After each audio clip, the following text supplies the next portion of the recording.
Hi and welcome to this Training Turnout for Tiny Dancers program. I'm Lisa Howell and I'm a physiotherapist who works with dancers based in Sydney, Australia. I'm Beverly Spell and I'm located in Lafayette, Louisiana, and I've been a dance teacher for over 40 years, 20 of those years as a studio owner, and I am the developer of the Leap and Learn curriculum. So I work with dancers all around the world. And in the last few years, I've noticed some big issues within clinic especially around the hips with young dancers. It seems to be that choreography is getting more and more challenging and we're seeing more and more hip issues. Now this makes me feel very sad because a lot of the time dancers are being injured doing what they love. And so I contacted Bev and we started to want to work on ways that we could introduce safe programs for the hips starting very, very young. Often I don't see students until they're 10, 11, 12 starting to prepare for point work. And sometimes by the time students are that age, a lot of their hip issues are very ingrained because of the training that they've been having early on.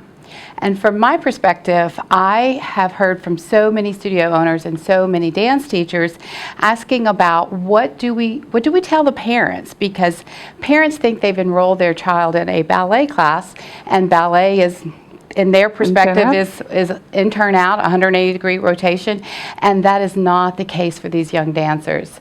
So Lisa and I work together because she can tell you the why, and I can give you some ideas on the how. Yeah.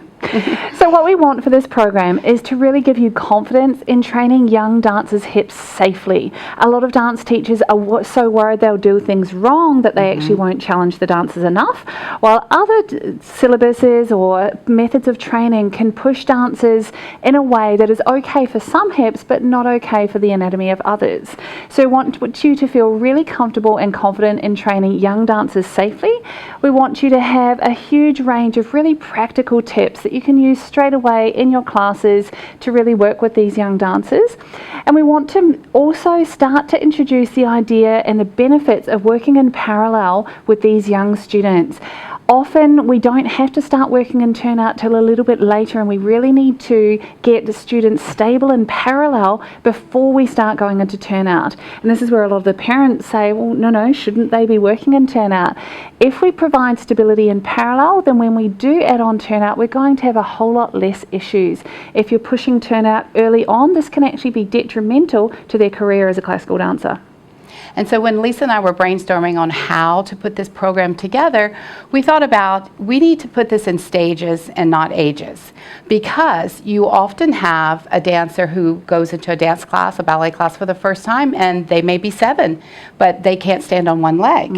And then you may have a child that has started at 3 and has gone through this type of program, and they can stand on one leg at 4 with no problem. So you really need to look at stages and not ages. And as you go through the program, you want to look at the aims, and we'll take you through this.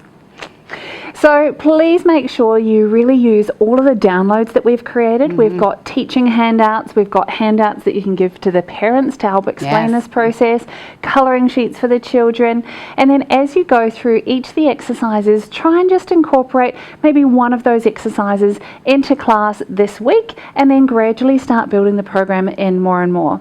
We really hope you enjoy this program that we've put together from all of our years of experience from 2 very different sides, but all aimed at helping you train your young dancers safely.